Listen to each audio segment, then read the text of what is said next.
Haideți să vorbim un pic despre comuna Tudora. Unde este așezată ea? Dacă este să o luăm după așezarea ei, este așezată undeva în sud-vestul județului Botoșani, deci chiar în periferia județului. Se învecinează cu două localități din județul Suceava, Liteni și Dolhasca, cu două localități din județul Iași, Sirițel, Deleni, și cu trei localități din județul Botoșani, Frumușica, Crișteș și Vorona. Este o comună veche, cu atestare documentară de peste 600 de ani, de pe timpul lui Ștefan. Dar dacă este să o analizăm ca zonă etnofolclorică, face parte din arealul comunelor, deci arealul folcloric al comunelor Fântâneli, Liteni, Dolhasca, Corni, Vorona și Tudora. Este o subzonă. Noi, practic, suntem la zona de interferență între Bucovina și țara de nord sau țara de sus. Exact. Putem să ne lăudăm cu o vatră folclorică bogată, cu tradiții, cu datini și obiceiuri, nu mai spun, specifici nouă.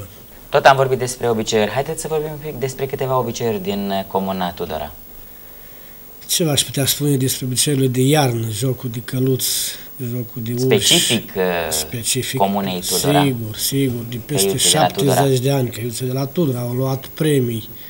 Și îmi pare că de aici, de fapt, a pornit și jocul căiuțelor în această comună și s-a extins așa, l-au adaptat mai mulți. Exact, exact. După aia l-au luat și comunele vecine. L-au împrumutat și cei din comunele vecine. L-au mai adaptat, l-au mai modificat, l-au mai schimbat, dar rădăcina de acolo îi vine. De la Tudora, exact, din comuna Tudora. De peste 60-70 de ani, deci moștenim aceste obiceiuri. Mai avem dansurile, care știți, deci bătuta de la Tudora, coasa, cărășel, ciobănaș, rața, barosul și nicovala, chindia, deci jocuri vechi, jocuri de demult. Mai avem obiceiul de nuntă, deci avem șezătorile de pe vremuri care erau. Da, deci ar fi mai multe de spus. Vreau să vă spun eu că în anul 1929, deci se împlinesc 70 de ani, un ansamblu de țărani de la Tudora au fost invitați prima oară la București. Deci a fost anul de lansare, de a ieși pe poarta Tudorei, poarta folclorică a Tudorei, și au fost primii care din nordul Moldovei care au ajuns la București cu obiceiuri de iarnă. Au plecat cu porcul să arate cum să taie porcul, pentru că orice țăran, cât de sărac era, avea un porc pe care îl tăia în preajma sărbătorilor de iarnă. Cum se jupoaie porcul și se fac opincile,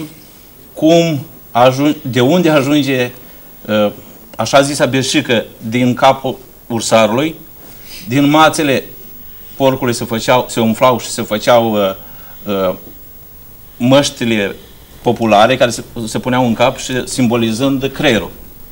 Și deci, fiind primii din zona de nord, zic că ar fi cei mai, cu filonul cel mai bogat. Sau cel mai nealterat, dacă nu cel mai bogat. Cel mai nealterat. sunt cu totul aparte. Jocurile de căiuț, de capră, de urs, au un specific aparte. Deci întâlnim jocul ursului în multe zone, întâlnim jocul căluțului în multe zone, jocul caprei în multe zone. Nu ca și mască nu arată la fel, ca și joc, ca și melodie.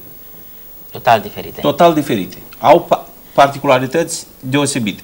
Structura materialului pe care îl abordăm la acest ansamblu l-am luat prin culegere în teren și prin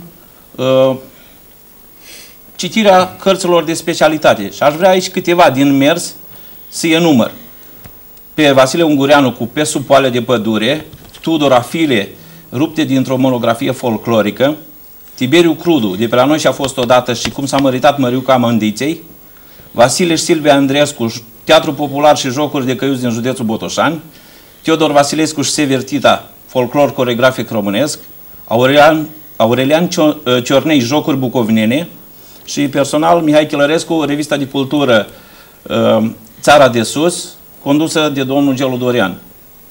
Muzical Pavel de Lion, folclor muzical din județul Botoșani, Constantin Lupu, folclor instrumental din județul Botoșani, Dumitru Chiriac, melodii de joc din județul Botoșani și mulți alții. Am mai colaborat cu un coregraf care ne-a dat o suită de dansuri, ne-a dus o suită de dansuri din zona Muntenii, din zona Vrancei, este vorba de Gavrilei Vasile. Deci o să vedeți în material că este o suită de dansuri din zona Munteniei. Da, îi mulțumesc pe această cale, a fost un om deosebit, o știut să pui băieți în scenă, să facă desenul. Și să înțeleg că și costumele le-ați făcut exact din zona Munteniei, nu? Ați adus portul de acolo? Cum v-ați procurat costumele pentru acest dans? Costumele nu sunt chiar 100% din zona Munteniei. Mai avem și o combinație de-a noastră cu zona Munteniei. Da, da. Eu știu că la ora actuală este foarte greu să procuri un costum și mai ales atâtea costume, fiindcă aveți o trupă destul de mare de dansatori și atunci trebuie să procure atâtea costume care, bineînțeles, și financiar. Sigur, și toate costumele sunt făcute pe cheltuiala noastră și pe propria noastră finanță. Am mai avut câțiva. Cine vă sprijină financiar așa? Ne-au mai sprijinit câțiva oameni de bună credință. Este vorba de Emil Sandu, este vorba de Vasile Doroftei, este vorba de Vasile Corneanu și un om foarte bun, zicem noi, Mihai Luca din Botoșani, este un om de afaceri, care vă sprijină fără să aibă legături prea mari cu Tudora, fără să... Așa, nu am văzut ce facem și ceea ce facem. Lucruri deosebite se întâmplă acolo la dumneavoastră în ansamblu. Exact. Iată că sunt și oameni care iubesc sportul și tradiția și... Bun, și mulți alții. Vin să vă sprijine și să vă ajute ori de câte ori, zic eu, este nevoie. Da, și am mai avut mare sprijin cu meșterii populari. Noi am cumpărat materialele toate pentru costumii și am găsit meșteri populari la noi în comună și când au auzit de așa ceva, nu ne-au luat prețul oficial cât ar trebui după munca care au depus-o, știți. Au mai redus, sau mai... Sau nu deloc. Sau au înțeles. Da, sau alții chiar deloc. Deci da, să înțeleg că au avut un aport destul de mare și au contribuit totuși la menținerea acestui ansamblu. Da, și aici aș menționa familia Handâc, familia Lucian, Ianțoc Mihaela, Ianțoc Margareta, Bădărău Mariana, Sandu Constantin, care ne-a făcut opincile, un băiatul din sat de la noi și mulți alții care au mai Am vorbit despre dansatori, haideți să vorbim un pic și despre orchestra ansamblului Stejarelul. Vorbeați ceva mai înainte despre domnul dirijor care răspunde de aranjamente orchestrale, răspunde de orchestra în sine, ansamblului Stejarelul. Ce soliști aveți acolo? Ce soliști se mândrește de fapt ansamblul Avem soliști vocali pe domnul Gheorghiță Rotaru, care este din Sirețel. Care este din Sirețel, este vecin de-al nostru. Vecinii dumneavoastră de acolo. Exact. O avem pe doamna Petronela Petroneac, care este din Liteni. O avem pe doamna Liliana Savin, care este botoșaneancă de-a noastră. Și mai avem pe doamna Laura Olteanu, de aici la dumneavoastră, din Bucovina. Din Rădăuți. Din Rădăuți, da. De fapt, Laura este din Humor. Ea stă în Rădăuți, dar este deloc, se trage din humor.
joacă el batuta, fâșcăind-o pune jocul, bată la norocul. Uite Badea, uite Lea, cum joacă el batuta, fâșcăind-o pune jocul, bată la norocul. Da, și eu că e drăguță, mi-am pus floare în cosăță și tot joca focului, e tot de dragul lui. Da, și eu că e drăguță, mi-am pus floare în cosăță și tot joca focului, e tot de dragul lui. Hai, hai, ia te uită, cum bata pa la bătută până vă tot e carotă.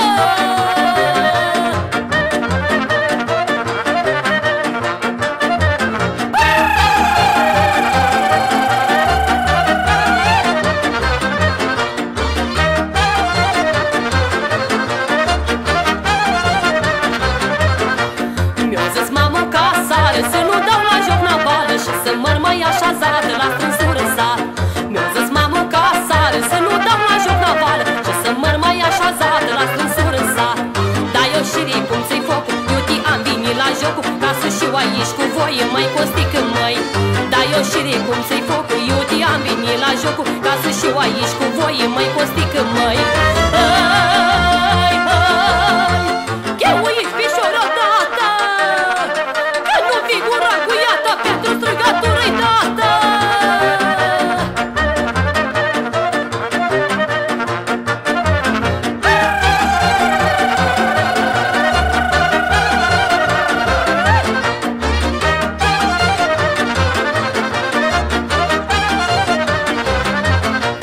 Hai cu talpa cât mai sus, că pe strunii bani am pus, să și toată lumea batuta-i asta. Hai cu talpa cât mai sus, că pe strunii bani am pus, să și toată lumea batuta-i asta. Ca să joace lângă noi fișorii de la Osoi, că de acolo-i Costinel, drăguțul de el. Ca să joace lângă noi fișorii de la Osoi, că de acolo-i Costinel, drăguțul de el. Hai, hai, numai cu ochiul de-aș face, a venit la mine în coașe, când e gura mea îi place.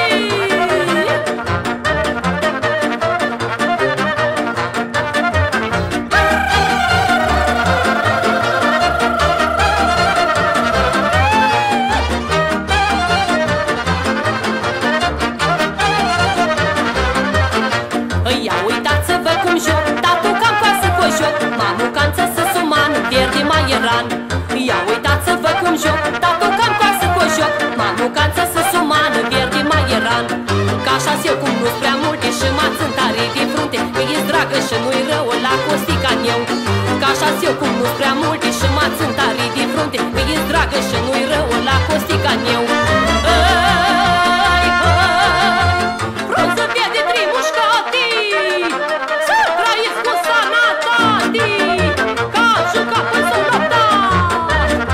Ia mui vremea de plecat, dar nu-i nici o bănuială, mâine să noi veni iară, tot cu joc și strigătură, și puteți împreună cu și așa măi.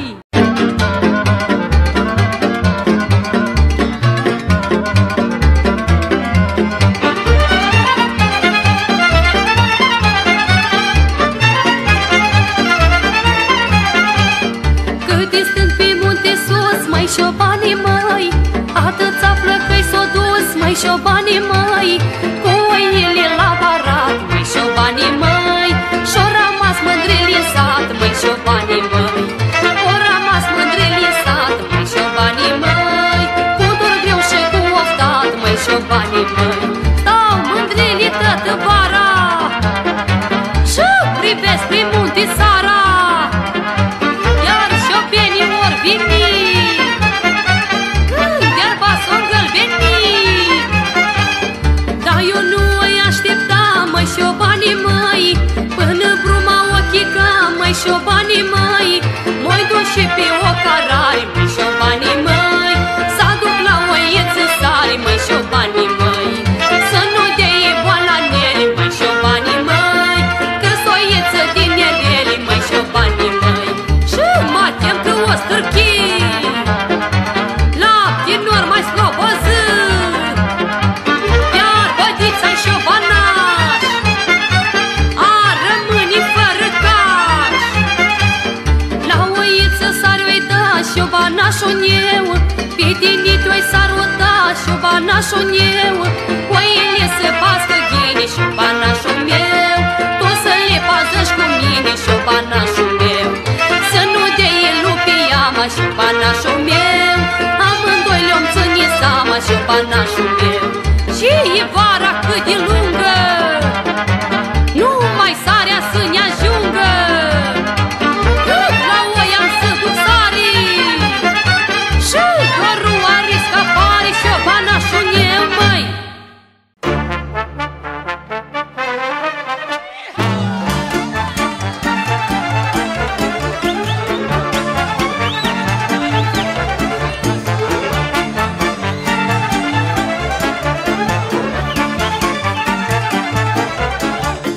Busuioc de pe carare, am pornit azi nuntă mare, cu alai și lume multă, și lăutarânii cântă, de joc și de voie bună, să petrecem împreună, lângă nid, lângă nuntaș, lângă cuscre și nănaș. Ascultați aici la mine conversări până în mâini, că avem lăutari vestiți și jenmuți în bași cinstiți, măi!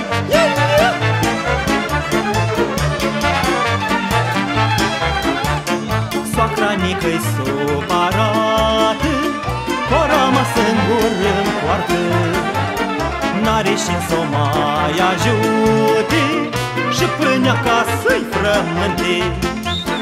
Nu sta soacră în gândurată, că de-amul ai fată, prinde-te chiui în joc, e că ai născut-o cu noroc.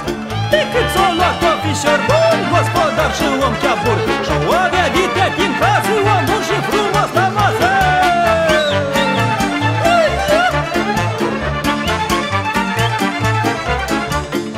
Eu vă cânt scripca, vă cânt, hai jucați că așa-i la nuntă, tot cu vorbe și cu șadă, hai și cu joc noaptea să treacă. Fetele stau la o parte, hai vor împinsă de la spate, iar flăcăie să codesc, e mai greu până pornesc.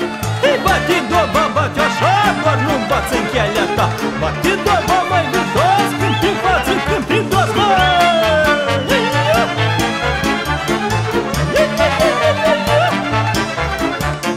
Pustri au la gât ștergare, hei, ni poftesc la masa mare, masa-i plină de bucate, hei, și un pahar nu preșade. Sara și nunii și mari rămân fără cologani, că le-am pus ștergari la gât și au bani mulți de plătit. Te uite nunta cum s-a și stă-ți nunta și-n joc s-o prins, am tot băut din pahare și-am în viața lui mari,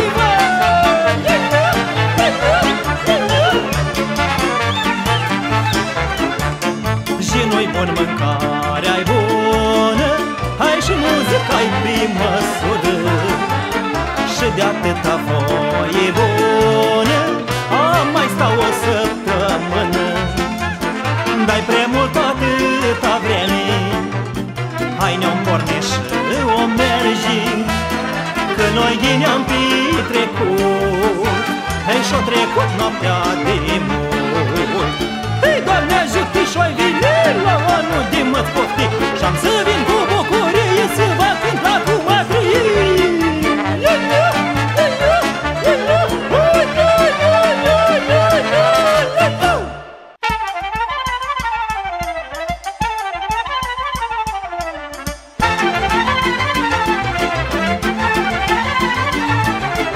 Dar uite-ne că la mândruța cum mai joacă, cum bate cu ochii în cuța.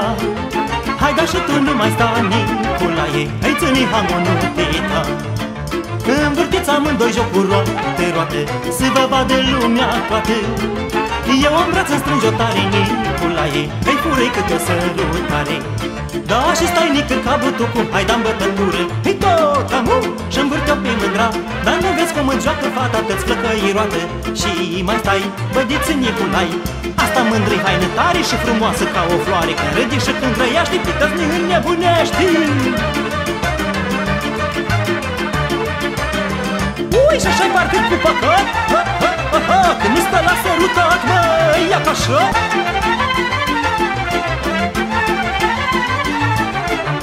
Uite acolo pe mândruța cum mai joacă și flutură ca sâncuța. După mică tot ocheaște și cu dor, cu ochii îl tot pândește.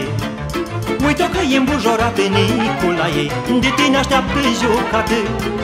Dă cășula pe ureche, măi, flăcău, hai intră în joc să-și-ți păreche. Da, și stai nică ca butucul, hai da-n bătătură, tot amu, și-mi vârte-o pe mândra. Dar nu vezi cum îți joacă fata, te-ți flăcăi roată. Și mai stai, bădiță Nicolai, hai mândră să te măreți, că tare mai scos din minți. Când mă uit la dumneata, mi s-a prind inima.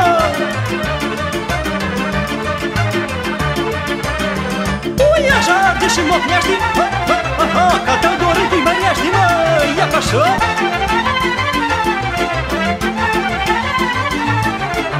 Hai cu jocul după mine, lume, și ascultați dacă zic ghine. Frumuș-ai mândră suntem, măi, mândruță, hai păi că să ne luăm. Cât ți-ai faci și pat de flori, măi, mândruță, numai râzând să te scoli. Și așternut de busuioc, măi, mândruță, hai să avem traiul cu noroc. Dar joacă nică ca prăznelul lângă draga lui, ia ca așa, că ghinele stă. Dar potrijeți să amândoi, după cum vedeți, până la toamnă bani o să strângeți.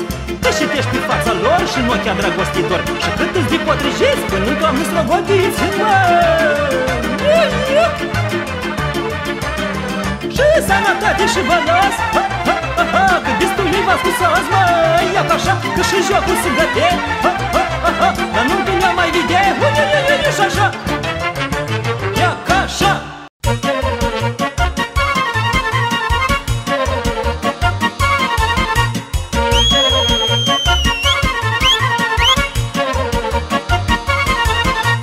Creanguță verde de brad, măi, mulți ani când ne-ați chemat, măi.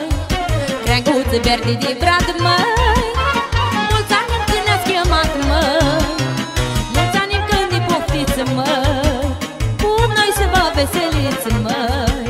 Dar am venit aici să stăm, măi, am venit să petrecem, măi. Și tot cu ruja macului, și cu șista satului.